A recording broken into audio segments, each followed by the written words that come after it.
Yes, and with this, good morning to our second episode of Coffee and Camps. Our chance as moms to get a look behind the scenes and to understand a little bit about more what the camps of the Hamptons are all about. And this morning, I'm super excited to welcome, well, supermom and founder of the iCamp, Lulu Kessler, and Casper. Good morning. Good morning, Kim. Thanks for having us.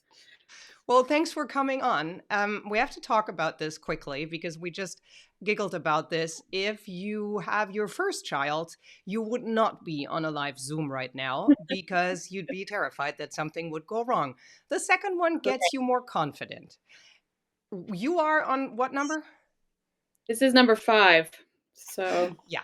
So ready? obviously, so you're far beyond that, and I mean, Casper obviously is used to a lot of things as second, third, fourth, and fifth children tend to be. So Okay. let's talk about iCamp. Let's give me a little bit of the backstory about it, because I think if you live out here, it's something that keeps coming up. If you have younger kids and you have not started with camps, really, you might have heard about it. There's Mhm. people who, I don't know, say it's all inside or it's just tech. So, what is it exactly? What do we get at iCamp? Great, good question. So my husband and I started iCamp. We're actually coming up on our 7th summer this year. And having Casper here right now actually is bringing back memories because our first summer that we had camp when we did sort of like a pilot program. I actually had my second, Damien, who was 3 or 4 months old at the time, with me at camp every day in the baby carrier, signing in all the parents and all of that. And now he actually just turned 7 a week ago. So time flies. Um, Goes. but the idea behind iCamp is not just technology. Like you mentioned, I think a lot of people, they see the like iPhone or what have you, and they think it's just computers all day, screen time. That's a part of what we do. We introduce kids to topics like robotics and coding and different types of engineering. But really, at the end of the day, we're about being creative and learning how to use technology as a tool. And then there's also a huge component of the camp that is just like a regular, summer camp where they're outside, they're playing games. We have not organized sports, there's no tennis or basketball, but we do have, different field day like activities. We have a lot of time outside. So it's a really nice mix of indoor time, outdoor time, screen time, which is very monitored and depending on the ages, different amounts that the kids are having. But again, at the end of the day, it's just about providing the kids with different tools to be creative and to make new things, whether it's with their hands or on the computer or a combination thereof.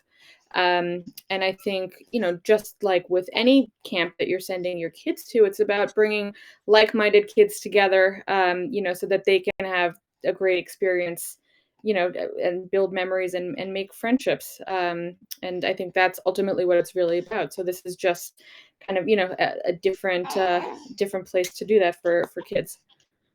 So we can bring in the website real quick.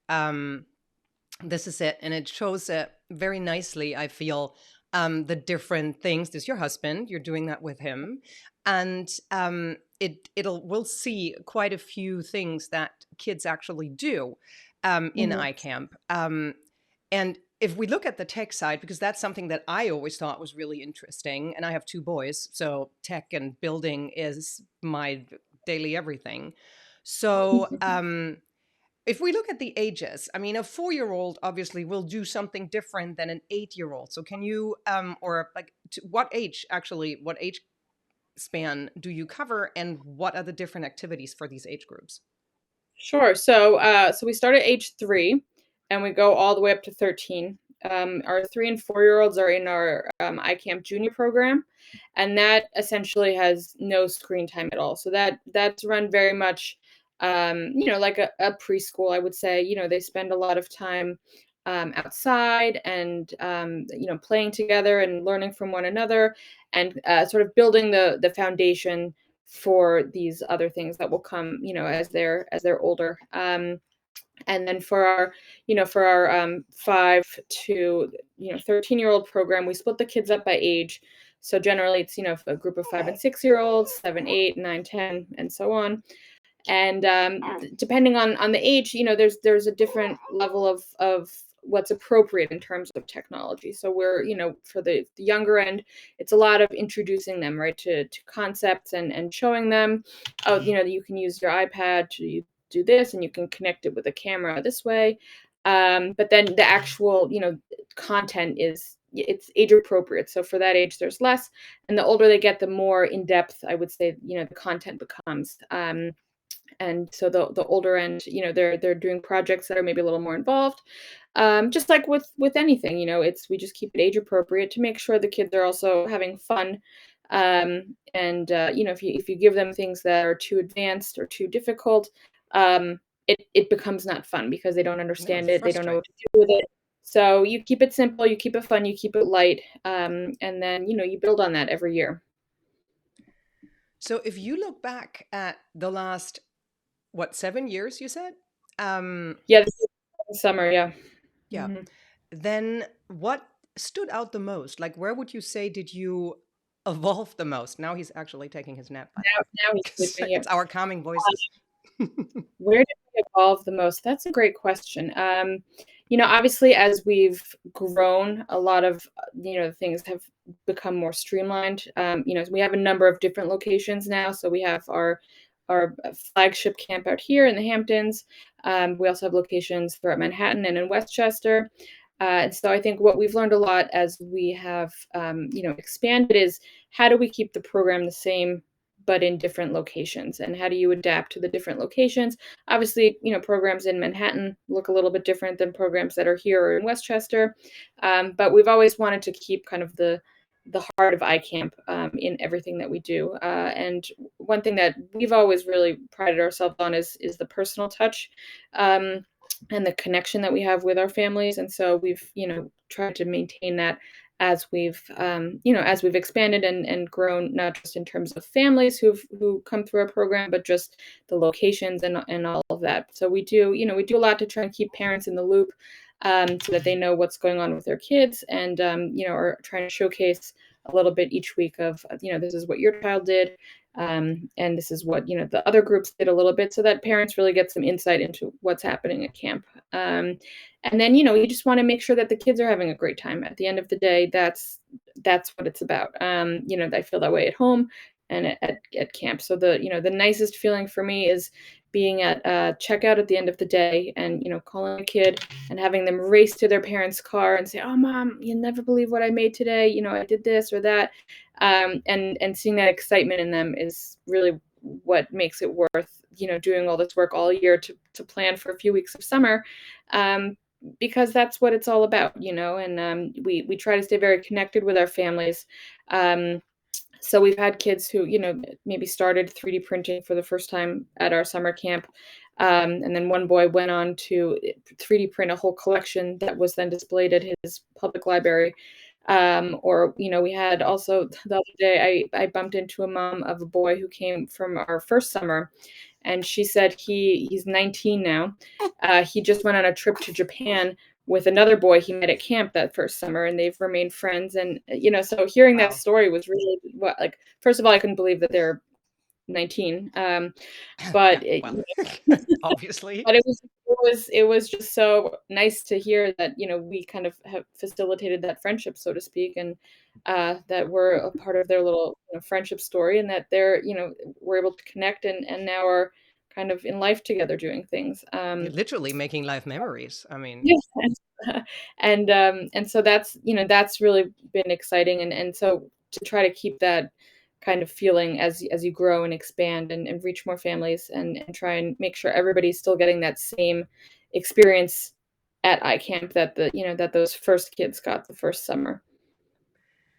so I think what is special here is that you start at 3, because I think a lot of camps start later. And I felt when our first son got to the age that suddenly camp was an option, it was kind of overwhelming, because you're like, what do I do? And how will he take that? And how and I think the younger they are, yes, the more important it is to you that you know there is a safe team, because yes, your 8-year-old will tell you more details than you ever care to know, but the 4-year-old or the 3-year-old might not.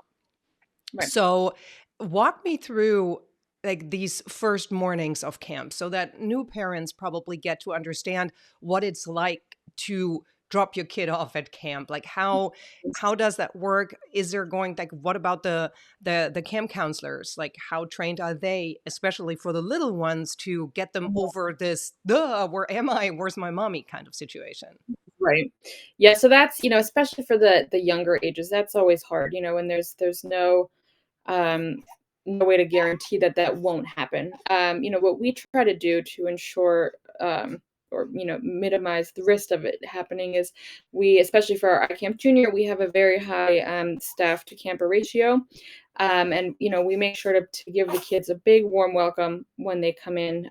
We have, especially for the little ones, a lot of different activities set up and stations so they can come in and kind of get started. And then a lot of them come often with a friend they have. So once they kind of come in together, that helps things. But just the distraction and the getting them right into different activities and different projects or puzzles or, whatever we might have set up that morning.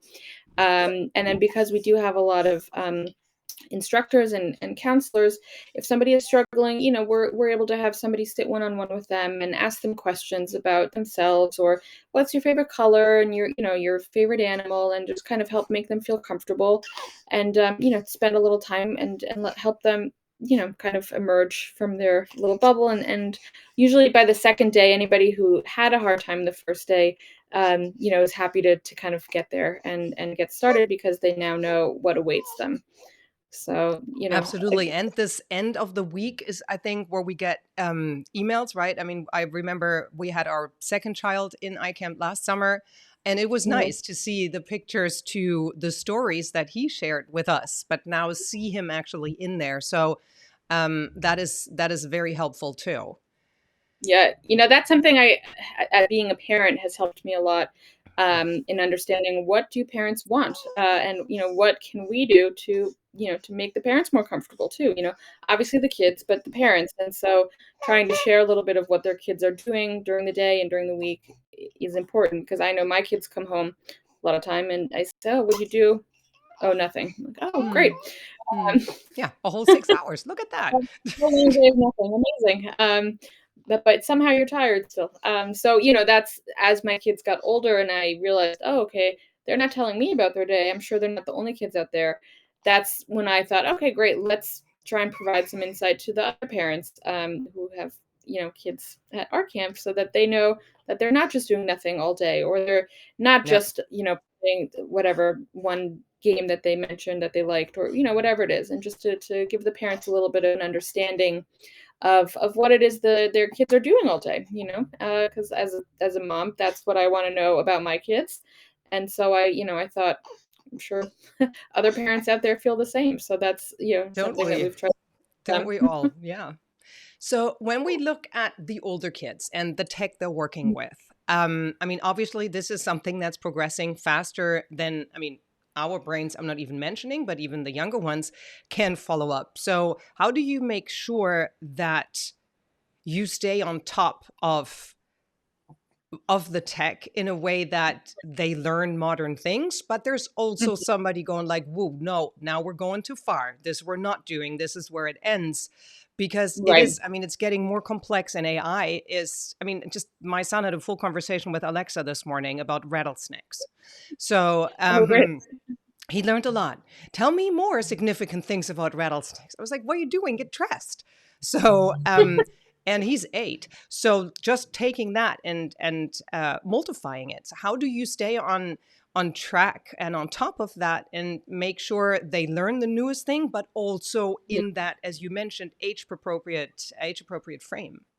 Sure. Yeah, that's a great question. So we actually have a team of people working on curriculum all the time. We do after school classes all year long, so we need content that's fresh all the time. And so actually this summer we have a full overhaul of our content for this upcoming summer. We have some new people that have been working with us to create this content, and we're very excited about it. Like you mentioned, for the older kids, we're actually dabbling a little bit of kind of AI stuff. Not so much in terms of, chat GPT and that direction of AI, but more, when working on robotics and things like that. And so the kids are getting an introduction to those types of things, because obviously that's going to be something that's very important in their for their whole lives, because it's only going to be more and more prevalent in everybody's lives. Um, and so, yeah, so we have people who kind of work on the content for camp all year long, testing it out, to really make sure that it's engaging, it's fun, and that it's appropriate for the different age groups. So you might have a 5-year-old and an 8-year-old at camp, and they might be doing the same thing, whether it's robotics, Lego robotics, for example, something that everybody loves. But they're just the depth and the intensity of the projects are a little bit different, and that's where it varies. So they'll be doing the same things, but just at different kind of levels.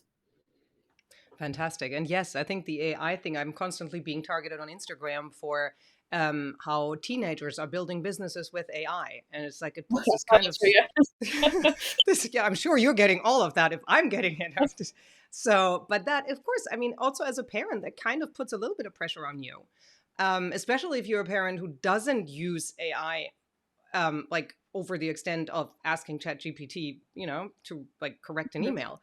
Um, so I think you're filling a void there that is really, really important. But the trust aspect obviously is very important too, because if I don't understand what my kid is doing there, somebody else has to. So thank you for doing that. You're Um, welcome. Tell me quickly about the day. We start at 9. It's drive up, and we're actually the location is Bridgehampton School. Maybe go into that, Mhm. and then tell me a little bit about how Yes. that is set up. Sure. So this will be our second summer at the Bridgehampton School. We have kind of our pre-weeks, pre-camp weeks are at the Children's Museum before while the school's still in session.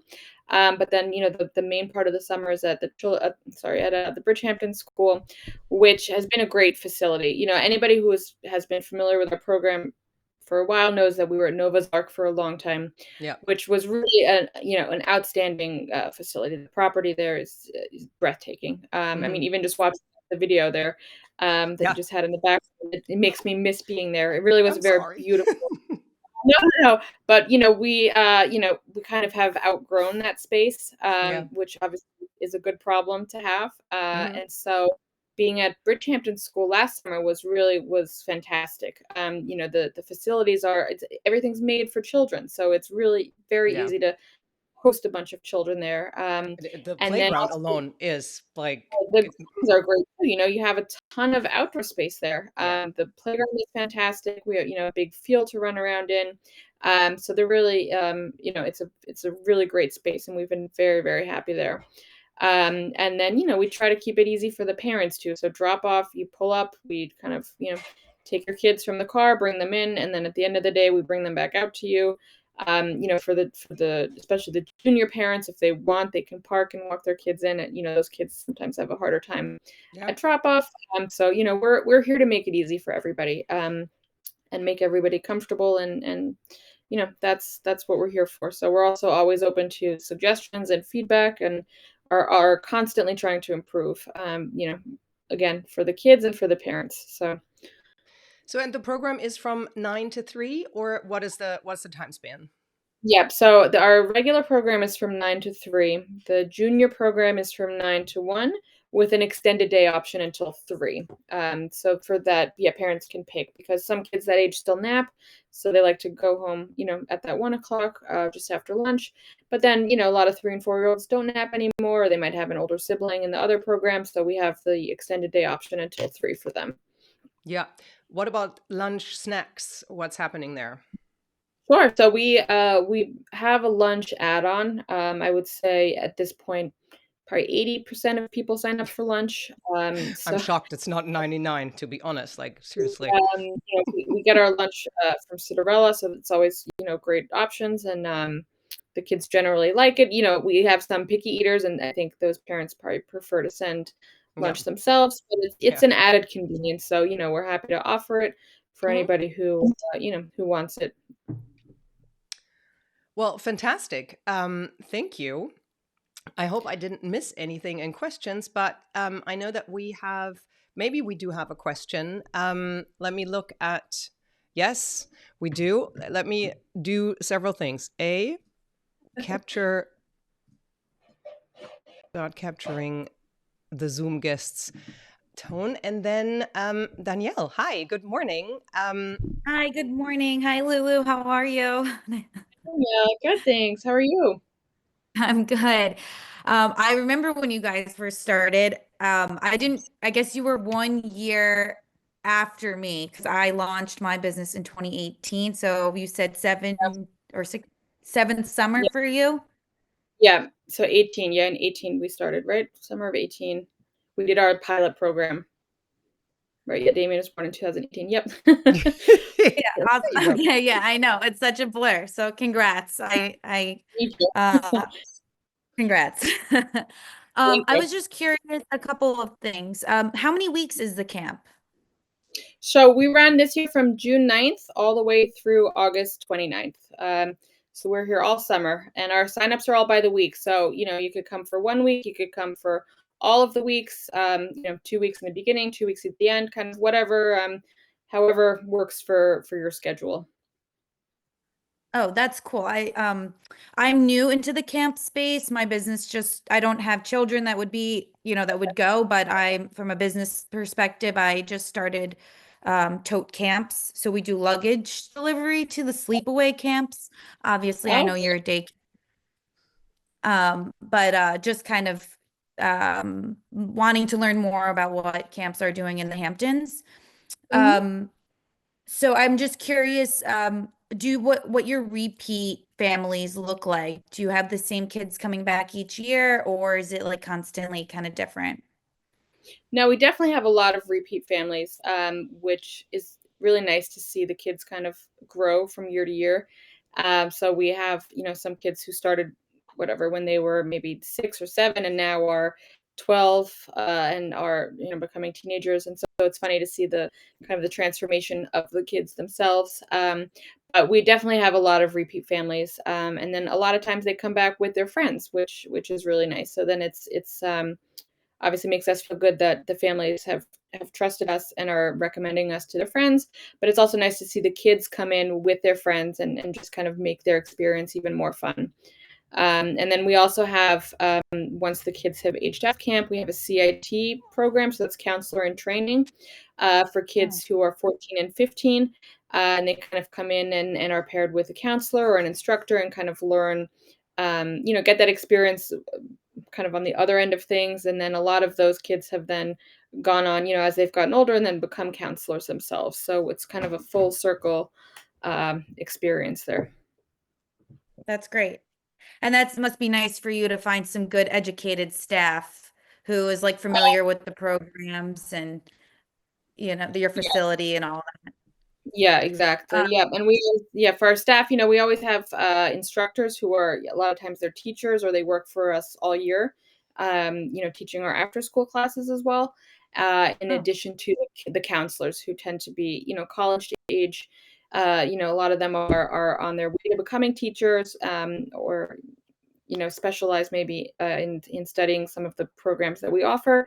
And so, yeah, just having great staff, is very important to us. And then it's nice for those kids who are doing CIT programs to be able to get that experience and learn from people who are so experienced themselves.